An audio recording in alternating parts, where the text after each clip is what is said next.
देवियों सज्जनों, सत सत नमन। मैं आपके सम्मुख आत्म परिचय देवी भागवत महापुराण परिच्छेद 124 लेकर के उपस्थित हुआ हूं। माता भगवती के विषय में नारद जी ब्रह्मा और विष्णु के सम्मुख उपस्थित होकर प्रार्थना करते हैं। किस प्रकार करते हैं उसको आपने मंत्रों में सुना। अब आप आगे सुनने का जरूर ध्यान देने की कृपा करें। सबसे पहले शंख ध्वनि।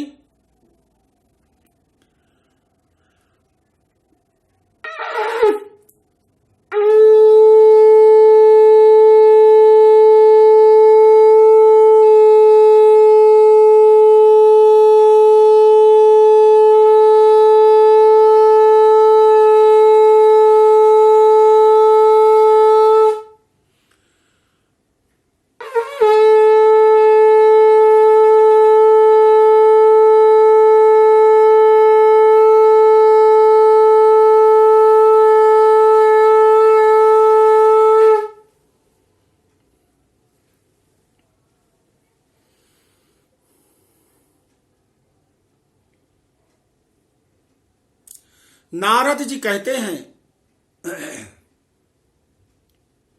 कि हे विश्वेश्वर देवदेव, आप प्रसन्न हो जाइए।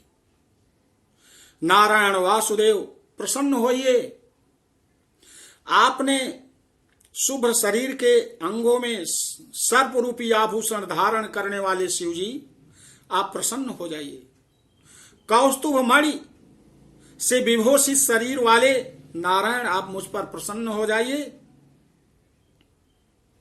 शरण देने वाले गंगाधर, मुझ पर आप प्रसन्न हो जाइए। सुदर्शन चक्र को धारण करने वाले प्रभु विष्णु, मुझ पर प्रसन्न हो जाइए। दिगंबर रूप विश्वेश्वर, आप मुझ पर प्रसन्न हो जाइए। गदा धारण करने वाले जगन्नाथ, आप मुझ पर प्रसन्न हो जाइए प्रभु, और मेरे संशय को दूर करने की कृपा करिए प्रभु।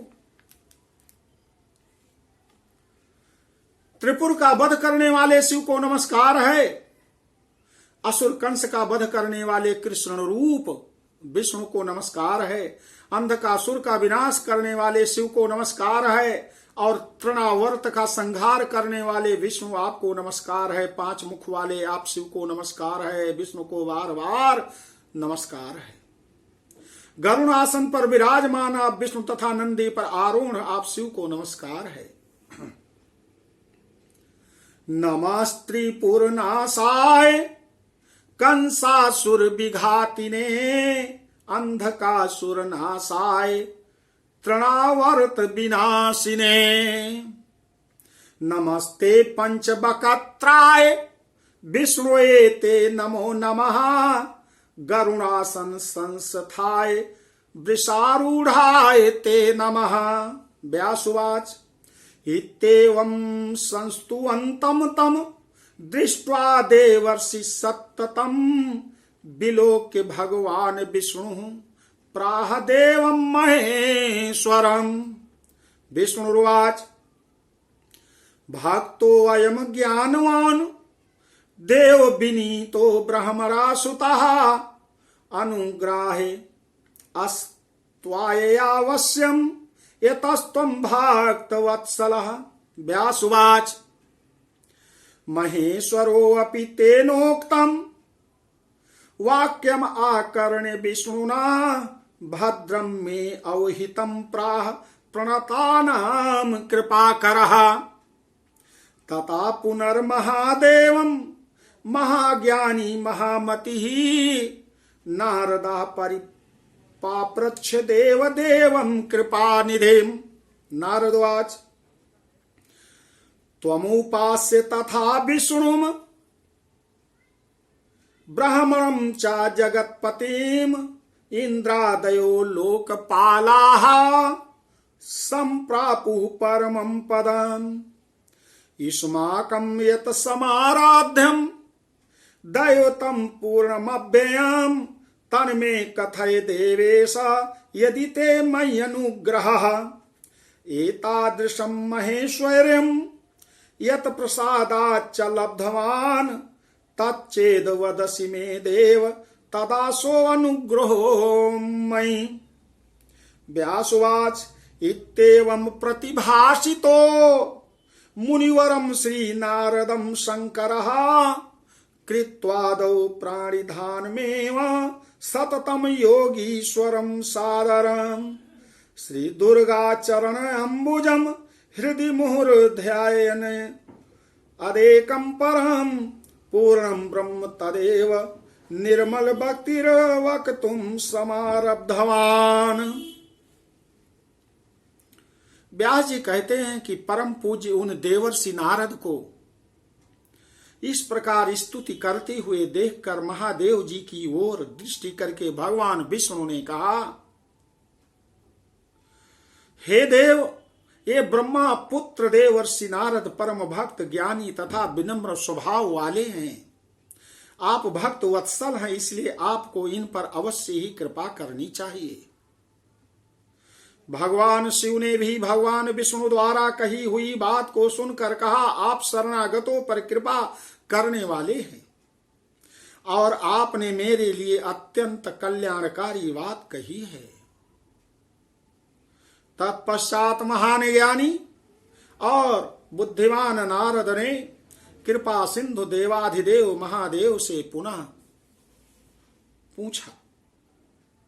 नारद जी कहते हैं, इंद्र आदि समस्त लोकपालों ने आप शिव विष्णु तथा जगतपति ब्रह्मा की उपासना करके श्रेष्ठ पद को प्राप्त किया है। प्रभु देवेश, यदि मेरे ऊपर आपकी अनुग्रह हो तो आप लोग जिस पर पूर्ण तथा अविनाशी देवता की आराधना करते हैं उनके विषय में आप मुझे बताने की कृपा करें। हे देव, जिसकी कृपा से आपने ऐसा महान ऐश्वर्य प्राप्त किया है, उस देवता के विषय में यदि आप मुझे बताते हैं तो मेरे ये ऊपर आपका महान अनुग्रह होगा। व्यास जी कहते हैं, योगीश्वर मुनिवर नारद जी द्वारा इस प्रकार प्रार्थना करने पर निर्मल मति भगवान शंकर पहले तो सतत समाधिस्थ हो गए और पुनः भगवती श्री दुर्गा के चरण कमल अपने हृदय में ध्यान करते हुए और उन्हें एकमात्र पूर्ण ब्रह्म जानकर उन्होंने आदर पूर्वक कहना प्रारंभ कर दिया। कहा, हे नारद, आप ध्यान से सुनो। अब मैं आपको बता रहा हूं।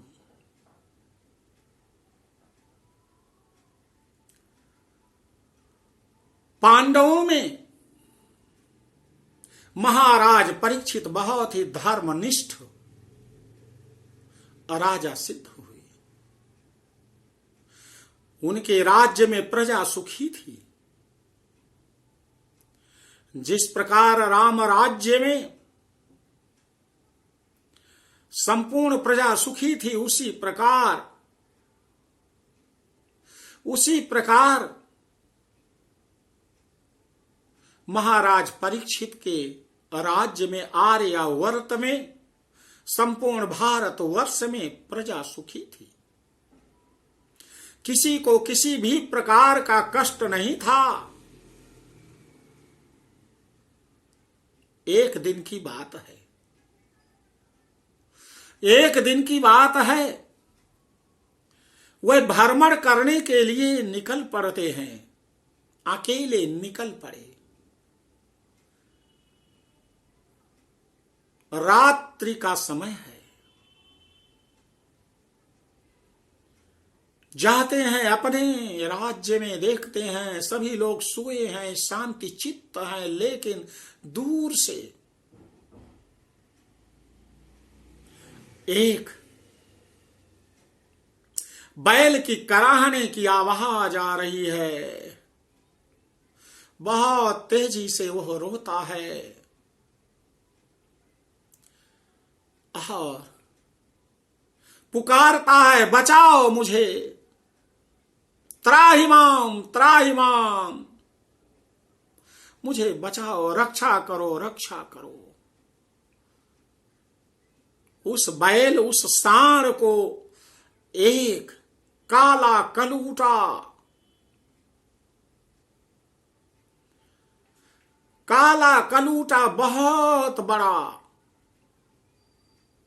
आकार में, प्रकार में, व्यक्तित्व में उसको पीट रहा है। एक व्यक्ति जो काल क्रूर की तरह है उसे पीट रहा है। दूर से ही महाराज परीक्षित ने बुलाया, ए सुनो, कौन है तू? रुक जा, क्यों पीट रहा है, क्यों मार रहा है बैल को, क्यों सांड को मार रहा है? आ रहा हूं, रुक जा, बंद कर मारना, नहीं तो मैं अपने बाण से मैं तुम्हारा वध कर दूंगा। जैसे ही वार संधान किया उसी समय वह रुक गया।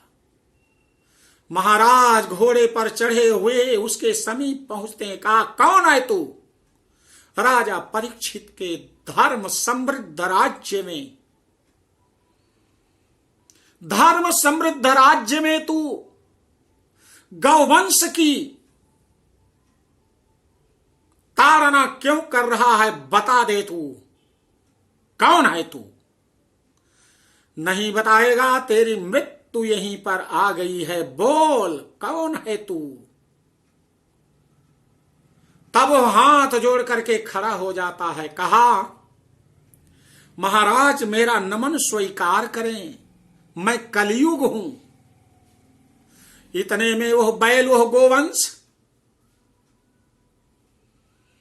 अपने असली स्वरूप में आ गया और कहा, प्रभु मैं धर्म हूं, मैं धर्म हूं। इतने में पीछे से एक गौ माता चिल्ला रही हैं। कहा, राजन मुझे भी बचाइए, मुझे भी बचाइए। कहा, देवी आप कौन हैं? कहा, यह जो काल क्रूर पुरुष है इसका अनुज मुझे प्रताड़ित कर रहा है। मैं पृथ्वी हूं, पाप के भार से दबी जा रही हूं। बड़ा अन्याय, बड़ा अत्याचार हो रहा है राजन। आप कम से कम अकेले आज निकले हैं पृथ्वी पर विचरण करते हुए कि मेरे राज्य में कैसी स्थिति है, कैसी दशा है, तो देखो। धर्मो रक्षति रक्षिता। हे राजन, यदि आप धर्म की रक्षा करेंगे तभी आपकी रक्षा होगी। बचाइए आप मुझे। कहा है, काल क्रूर, तो कलयुग है।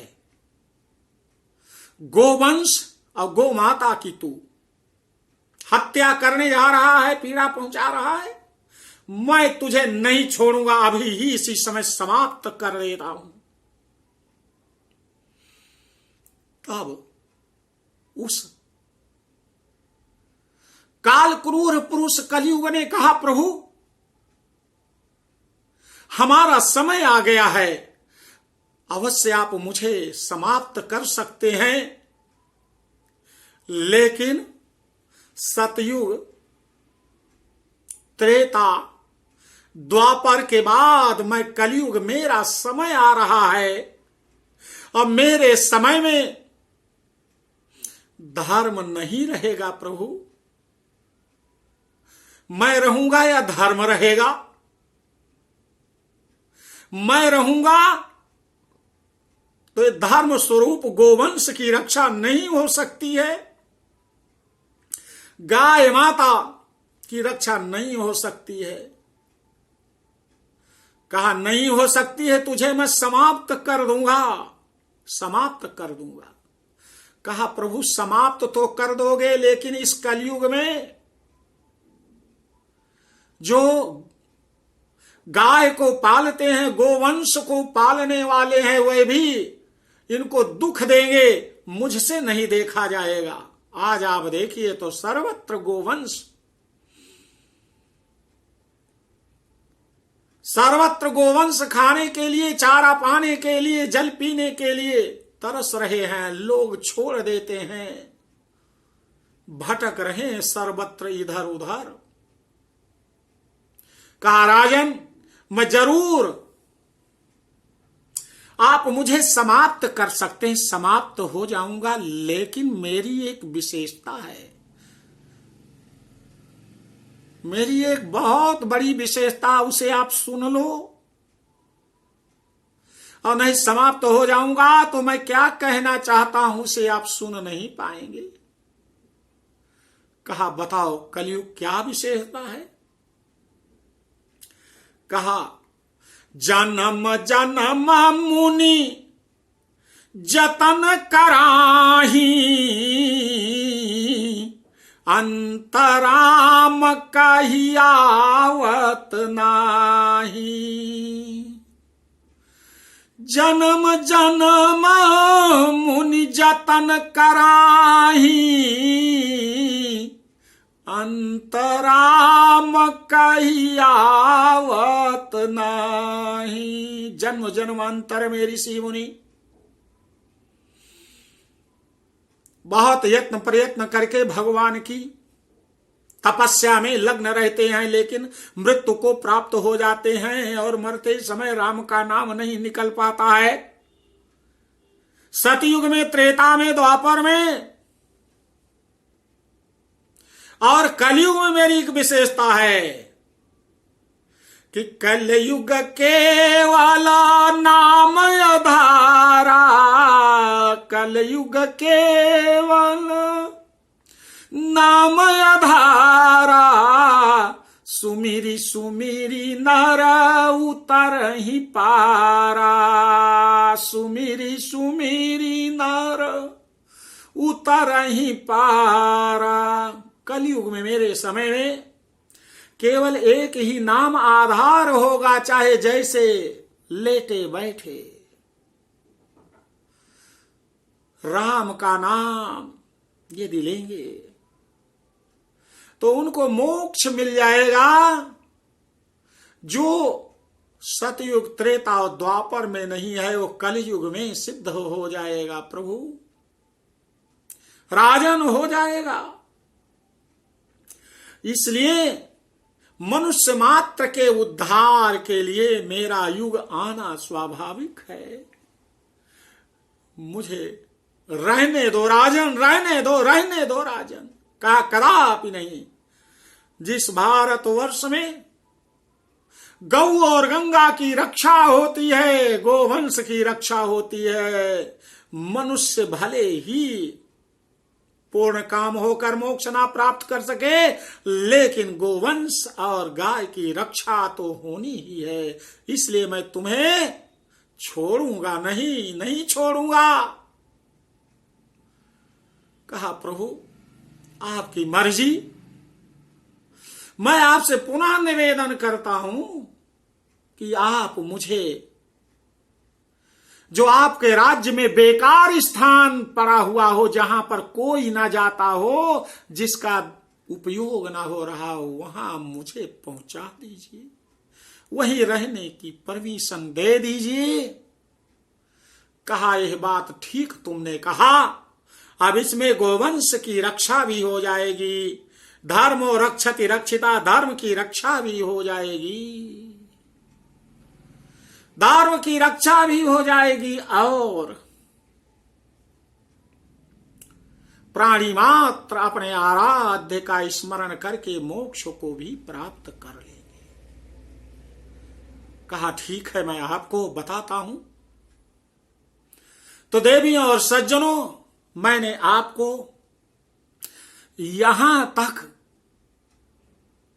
माता आदि शक्ति जगदम्बा के विषय में बताने के लिए मंत्रों के साथ कथा को सुनाने का प्रयास किया है। इसके आगे का भाग आगे के परिच्छेद में आप सुनेंगे, आगे के परिच्छेद में सुनेंगे। आपसे विनम्र हाथ जोड़कर निवेदन है कि मेरी इस वीडियो को आप देखें, सुने। ये नहीं कि थोड़ा सा इसे देख करके बंद कर दीजिए, लोगों तक भेजें, कमेंट्स करें, लाइक करें, और लोगों के कल्याण के लिए, धर्म की रक्षा के लिए, धर्मो रक्षति रक्षिता, धर्म की रक्षा आप करेंगे तो आपकी रक्षा धर्म करेगा। उसके लिए आपसे करबद्ध निवेदन है, सब्सक्राइब करें, भेजें लोगों को, और लोगों से निवेदन करें इसे सुने। बोलो आदि शक्ति माता भगवती की जय।